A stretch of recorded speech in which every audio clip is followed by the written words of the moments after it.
Bongkar rahasia masalah ilmu tenaga dalam. Kalian yang sering mendengarkan ucapan ini, cara membangkitkan ilmu tenaga dalam, pasti suka bertanya-tanya juga, apakah ini memang benar ilmu ada? Sebetulnya ada, cuman wajib dengan memahami konsepnya. Apa sih sebetulnya ilmu tenaga dalam? Ya, kalian harus paham. Kita jeda dulu.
Assalamualaikum warahmatullahi wabarakatuh. Bismillahirrahmanirrahim. Ala nikmatillah, la haula wala quwata illa billah. Amma ba'd.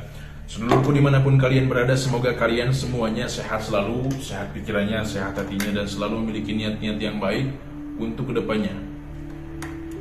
Berkah alhamdulillah, saya ucapkan alhamdulillah untuk semuanya, terkhusus untuk seluruh ahli Indonesia dan umumnya untuk subscriber channel Kang Ferry AHA. Di sini saya ingin membongkar rahasia di balik ilmu tenaga dalam. Sebetulnya ilmu tenaga dalam itu apa sih, Kang?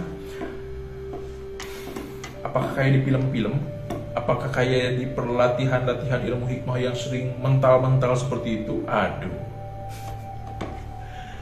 Ilmu tenaga dalam itu sebetulnya luas.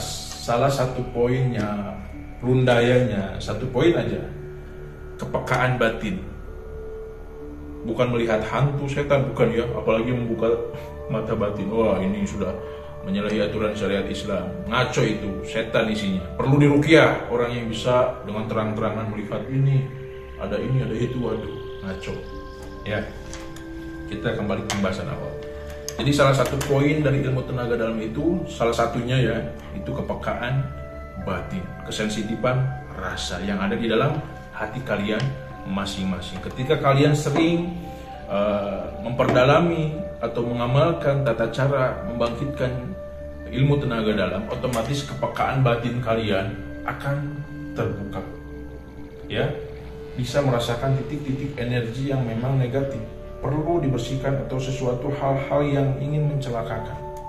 Ya, ini kesensitifan rasa ya yang ada di dalam hati kalian masing-masing.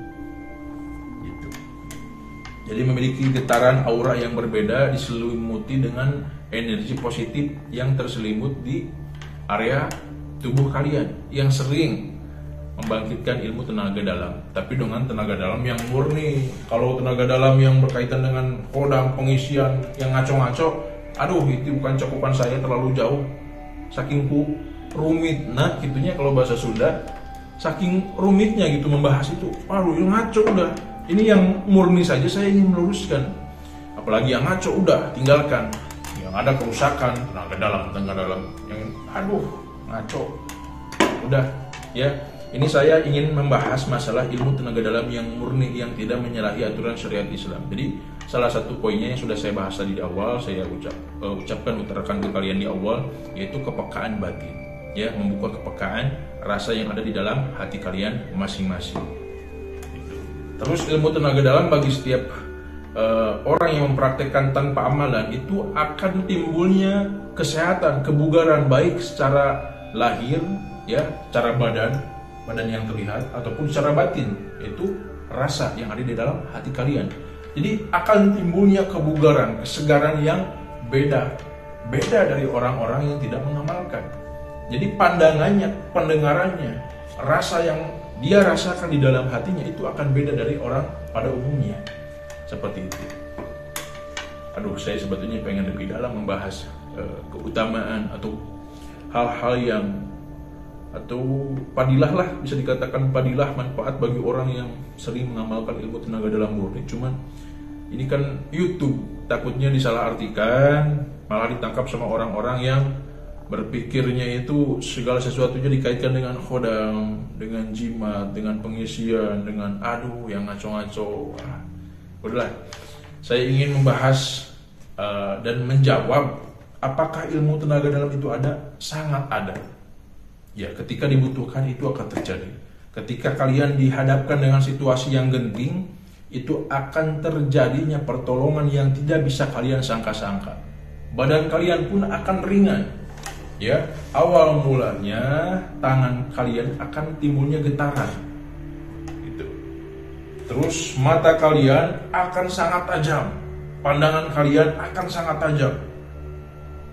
Terus awal mulanya dada bergetar, ya, yang beriringan dengan tangan. Ucapan kalian seperti bukan kalian. Ya. Apalagi orang yang paham dengan ilmu tenaga dalam, yang sering mengikuti channel Kang Beriaha. Ilmu tenaga dalam murni tentunya ketika dihadapkan dengan situasi-situasi genting, entah di perjalanan, entah di situasi yang genting di sekitar rumah kita, atau orang-orang yang mengancam kita, yang menggertak kita, orang yang ingin mengirim ini, mengirim itu, hal-hal yang berkaitan dengan sesuatu yang persekutuannya dengan bangsa jin, contoh santet, telu, apalagi. Intinya hal-hal yang lainnya lah. Orang yang mau ngancam kepada orang yang memiliki ilmu tenaga dalam murni ini salah target. Yang ada capek sendiri nantinya. Mudahlah hal-hal semacam ini. Sebab ilmu tenaga dalam murni itu selalu dikaitkan dengan sesuatu yang berkaitan dengan syariat Islam. Contoh dengan taqarrubillah, mendekatkan diri kepada Allah dengan cara melatih ilmu pernapasan kita. Contoh ilmu titik segitiga, ilmu istilahnya yang tingkat tinggi, titik 7 dan yang lain sebagainya. Ya, kalau di agama lain itu adanya meditasi. Kalau di kita itu ya taqarrubillah, mendekatkan diri kepada Allah dengan cara kita berzikir. Zikir dipadukan dengan ilmu pernapasan yang sering saya praktekkan, itu gunanya untuk memfokuskan ke satu titik, yaitu napas yang mengaliri seluruh tubuh kita. Ya, tentu ketika kita fokus dengan satu titik dan ditambah zikir atau amalan, itu sangat dahsyat efeknya. Dan jangan berharap untuk apa. Ya, udah biarkan saja kita memang mempraktekkan untuk kebugaran tubuh, yaitu ilmu pernapasan. Jadi yang aneh-aneh kita buang dulu. Tenaga dalam yang aneh buang dulu. Maksud aneh ini yang menyalahi aturan syariat Islam kita lupakan saja. Ya, konsep ilmu tenaga dalam itu ya ilmu pernapasan, olah rasa, olah batin, olah jiwa. Nah, itu lewat napas. Tentu dipadukan dengan zikrullah atau amalan-amalan tertentu yang memang bisa dipadukan dengan ilmu pernapasan ini. Setiap tahan napas, kalian bacakan ayat yang dibaca, terus dibuang perlahan. Terus setiap selesai mempraktekannya, kalian tiupkan, kalian usapkan ke sekujur tubuh kita atau ke segelas air. Ketika ada orang yang kesurupan, cukup kalian arahkan tangan kalian atau celupkan jari kalian, ibu jari kalian ke air, atau pembentengan tempat usaha, pembentengan rumah.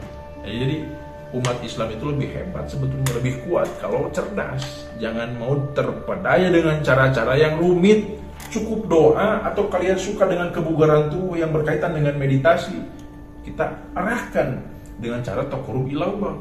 Melatih pernapasan disatukan dengan zikrullah, ya, tenang hati, tenang pikiran, tenang jiwa, apalagi dibarengi dengan zikrullah, mendekatkan diri kepada Allah. Adapun padilah, keutamaan, manfaat yang kalian baca, itu biarkan saja, cukup diniatkan untuk ibadah. Tapi ketika kalian membutuhkan untuk hal-hal tertentu, di saat memang situasinya tepat dan kalian ingin membacakannya, cukup bacakan, ya. Kalian akan timbulnya kepekaan batin. Kalian akan paham sendiri harus ngapain, harus seperti apa. Dan yang paling utama, lebih bagus lagi punya guru, ya. Tapi guru yang memang murni, tidak mengaitkan perkara-perkara sesuatu yang merusak dengan aturan syariat Islam. Sebab saya tekankan, pasti orang yang merusak aturan syariat Islam dengan membawa nama-nama ilmu hikmah, ilmu spiritual, pasti murid yang mengamalkannya itu hanya ada imajinasi, nafsu, bisikan-bisikan yang ngaco, yang aneh, dan ujung-ujungnya rusaknya secara lahiriah ataupun batiniah. Kenikmatan kemurnian ibadah pun akan terkikis. Ya, memang iman itu naik turun, cuman kalian bisa rasakan sendirilah manfaat ilmu ataupun tidak. Kalian bisa rasakan sendiri. Ya, selalu berimajinasi ada khodam, ada penjagaan, ada ini, ngaco. Udah, penjagaan kita cukup menyandarkan segala perkaranya kepada Zat Ilahi Rabbi, Rabbul Alamin, Tuhan semesta alam, Allah Subhanahu wa Ta'ala. Seperti itu. Ya, jadi pada intinya pangkal utamanya cari guru yang baik. Seperti itu. Sebelum saya tutup, saya informasikan ada grup resmi, tapi grup umum ya, bukan grup untuk anggota sah, tidak. Ini grup umum untuk sedulur AHA Indonesia. Saya sertakan ada nomor handphone di kolom komentar ataupun di deskripsi. Kalian izin dulu ke saya, siapa yang mau gabung grup, kalian konfirmasi lewat WA. Nanti ketika kalian niatnya memang baik, saya masukkan ke grup umum tersebut untuk menjalin silaturahmi, ya. Nambah rezeki ini luas, kesehatan baik lahir maupun batin, seperti itu. Ya, saya tutup. Segala kebaikan itu hakikatnya datangnya dari Allah Subhanahu wa Ta'ala, dan setiap kehilapan, kesalahan itu memang datangnya dari kita semua sebagai manusia biasa. Saya tutup, akhirul kalam, wabillahi taufiq wal hidayah. Wassalamualaikum warahmatullahi wabarakatuh. Salam seduluran.